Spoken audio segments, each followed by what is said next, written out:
let's talk about a bit of what's going on in the world right now and try to understand it as we look at Matthew 24.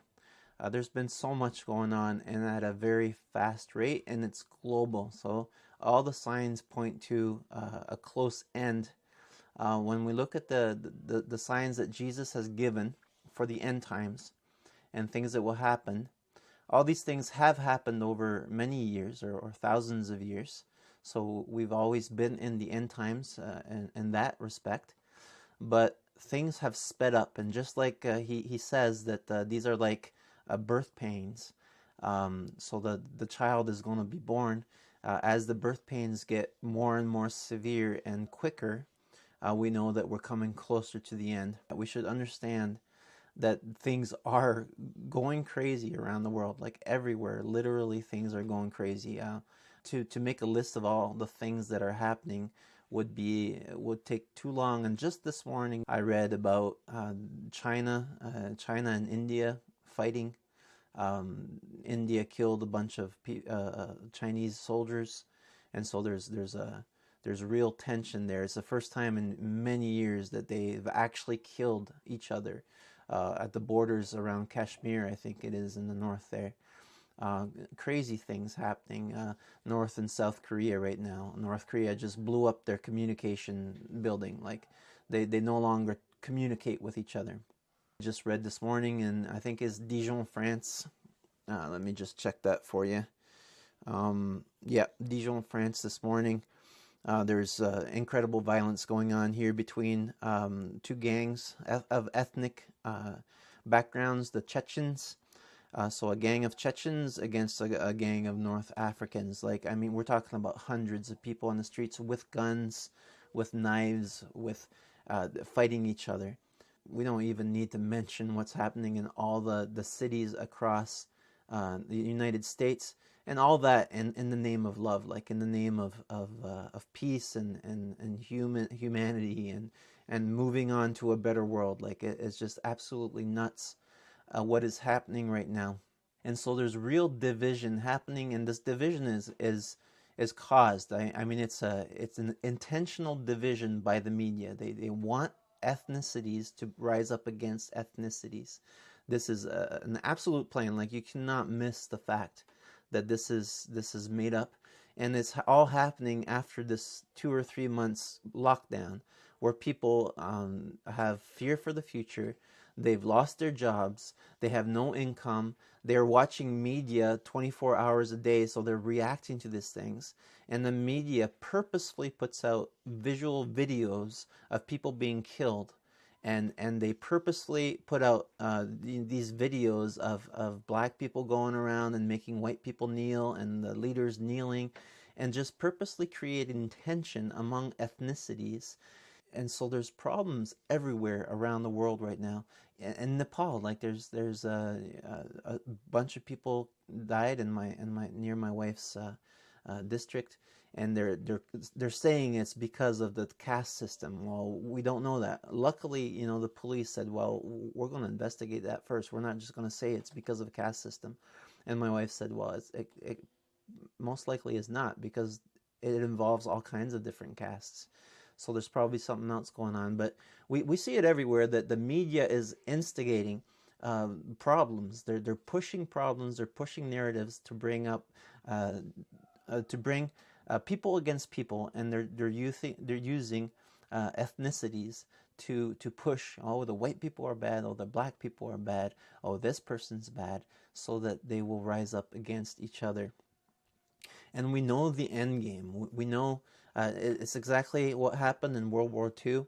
As we read about World War II, World War I caused so much problems for the German nation. They were in such turmoil that their lives they had lost so many people to the World War I. Their financially, they were ruined, and they lost their pride, and the nation had so many problems. And then Hitler came in and gave them a solution to their problems. And they were willing to follow anything at that point just to get out of all these problems. And this is the game. It's divide and conquer. It's absolutely planned. They cause problems worldwide. They cause all these disasters to happen, and someone's going to step in with the answer to the problems. And so it can go in two directions, but in fact, it can only go in one direction. Uh, all this can only go in one direction, and that is with someone showing up and saying, okay, I got the solution to this, and most of the people saying, oh yeah, that's a good solution. So whether that will be a more controlling system that comes in later, dystopian system, let's say, where they're gonna track you, and they're gonna force you to have vaccinations, and they're gonna force the speech, things that you can say and can't say. It could go that direction, but they would claim that that is the solution to all the problems that we have in the world right now, and just or it could go the other direction. It could be someone saying, okay, well, let's forget all this. This is controlling. We need more freedom. And so whether it be the direction you want the country to take, or whether it's the direction you think it should not take, it does not matter. When someone comes in and says, okay, this is the solution to our problems, that person we have to doubt whether he's a Christian or not a Christian, whether he believes in the same things that we do or not. He is going to be the one that is set up to solve the world's problems and to bring the world closer to a one world government. And this is the game they're playing. Let's look at Matthew 24 for a second. We know these verses, and right now I don't want to deal with false teachings. I think the major thing, the major sign that Jesus has given to the church to know that it's the end days is false teaching in the church, as a backsliding church. And it's absolutely amazing to see the teachings in our churches right now. Every now and then I go and I listen to a church that some of my friends are involved in, and that's a fast-growing church. And almost every time I go and listen, they point me towards someone who has false teachings, and someone who distorts what is written in the Bible, and a false gospel. And it's amazing to me to see that, but I don't want to deal with that right now. This is what Jesus says right now in verse 4 of Matthew 24. Jesus answered, he said, watch out that no one deceive you. So the likeliness of being deceived in the end, we know that Satan is coming, and he's a master of intrigue. He's a master at manipulating. So he will be manipulating things in the end and do incredible things. Anyways, do not be deceived. For many will come in my name, claiming I am the Messiah, and will deceive many. You will hear of wars and rumors of wars, but see to it that you are not alarmed. Such things must happen, but the end is still to come. Nations will rise against nations, and kingdoms against kingdoms. There will be a famine and earthquakes in various places. All these are the beginning of the birth pains. Now, all these things have been happening. There has been all kinds of people claiming to be Jesus. There's all kinds of people right now claiming to see Jesus and to meet with Jesus. There's false teachers everywhere. Wars and rumors of wars is definitely not a new thing for us. And pestilences, earthquakes, is definitely not a new thing for us. Nations rising against nations, kingdoms against kingdoms, that's definitely not a new thing. But those are the beginning of the birth pains, and what we do know about the beginning of the birth pains is that the birth pains get worse and worse right before the baby comes. And so all this is being set up. These birth pains have been around for many, many years, but we have never seen this type of birth pain before. It is fast. It is happening quickly. It is all over the world, and the same thing is happening. Now, I just wanted to point out the fact that verse 7 says, nations will rise against nations. And if I get the word right, it's ethnos against ethnos. It's ethnicity against ethnicity. The media right now, the news, is absolutely pushing ethnic groups against ethnic groups. Oh, it's the white man's fault. Oh, it's the black man's fault. They don't point at the individual. They want ethnicities to rise against ethnicities, and that's causing the problems. We no longer deal with the problem at hand. We react to what we see, and we solve it by saying, oh, it's a certain people group. And so this is causing all the problems we see. And like I said, just in Dijon, there's these ethnical gangs that are fighting each other. And so this is absolutely blatantly what's happening right now. The earthquakes, the famines, the pestilences. We don't even have to mention that. That's happening everywhere right now.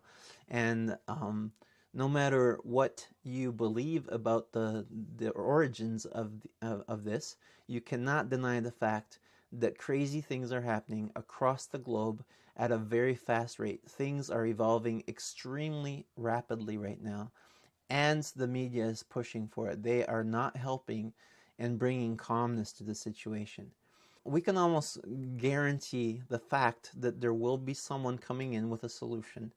And whoever that may be, we need to be very careful of.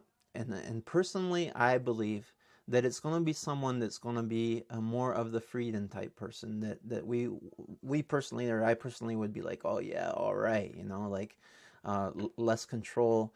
We'll be free to move around again. That we'll have a choice whether to be vaccinated or not, and that they will not be able to track us.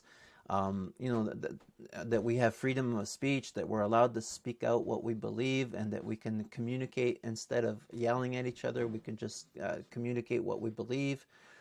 I believe that there's going to be a sensible person coming in, and he's going to bring about a sensible solution to all of this that most people will say, wow, that's just a godsend, and revival is coming back, and amazing things are going to happen. And that's going to be the deception right there, is that the solution is going, all the churches and all the pastors will be like, this is the solution sent by God. This is exactly what happened in World War II about Hitler. He's like, oh, God sent us Hitler. He is God sent, and he's the solution to our problems. And this is exactly what the church in large will think, is like, oh wow, this is amazing. Look at all the troubles we had, and this man showed up, and this party showed up, and these people showed up, and they brought peace and reconciliation between the ethnicities, and they brought a solution to all these problems, and we'll be so happy with these solutions. Well, that's where we really need to beware, because that is exactly what the Antichrist is going to do at the end. The deception is going to be absolutely unbelievable. The manipulation is going to be unbelievable. And so instead of going to a more dystopian future, I believe it's going to be a more free future, one that we're going to be really happy with. And I believe that's even more dangerous and more deceptive. And so no matter what is the outcome, I think we need to be very, very wary of the leaderships that are going to show up in the future. Anyway, that is my warning, and that is what I believe is happening right now. Now, what we are to do during this time, I believe we need to focus on evangelism, but we also need to proclaim truth. I think it's very important. Lies are being used to manipulate people, especially just to move your feelings. So, people dying and being killed, executed in front of us. They're broadcasting this. Who's not moved by that? Who does not get angry about that? We need to forget about feelings, and we need to start thinking, and there has to be a counter voice to all the hatred and all the craziness out there. And there has to be a proclamation of truth as you see it. And maybe what you see is not right. That could be very well be. So there's two things that I think we need to do. One thing is, I think we should not be scared of speaking what we believe and what we think is true. Division is already out there, and the whole point is to divide, and that doesn't matter. Like, there's no sense in going out and saying love and peace to people who are burning down buildings and making people bow down in front of them. Like, you are not going to be able to bring in a solution anyways, but truth needs to be spoken. And so we need, on our side of things, is to not be scared and not be silenced by fear, and to speak out truth about various beliefs that we have, especially beliefs that this world is trying to silence, because whatever belief they're trying to attack and silence is probably something true that people need to be hearing. And so we need to not be scared to share these things, not be scared to say these things, but we should not start hating. We should not start pointing fingers and saying, oh, you guys are all idiots and all that kind of thing. We need also to go to whatever information the other side is pointing to, and we need to listen to it and try to understand their point of view. And if we do those two things, I think we're on a good road. First of all, not be intimidated and share what we believe is true and what is important. Because in our context in the West, it is our job as citizens. It's the citizens that vote. It's the citizens that point the direction of the country, like that say where we're going. We don't have a king, and we have very much a part to play in the direction the country takes, and we should not be intimidated and not voicing our opinion on any subject. And the more control the government is trying to take on what we're allowed to talk about, the worse things are going to get. And so it is our duty and it is our job to speak up. But it is also our duty and our job to speak out without the hatred and without the pointing of the fingers, and not to play that game. We're not out there burning buildings. We're not out there trying to beat people up. However, we are not scared to speak the truth. And the second thing is just as important, is to listen and to not to turn off all the negative things and the ideas that we don't like, not to switch them off, but to listen to them, because it very much is a possibility that we're wrong on some issues, right? So we need to be willing to learn, but yet we don't have to accept. And so that attitude needs to be with us, and that's what I understand is our duty at this time. And yet I do think that this should not take our attention away from evangelism right now, and that is the most important thing, because people are hurting and people are looking for truth. And so our involvement in reaching out to people it should be more right now. All right, that's my 2 cents on what is happening right now.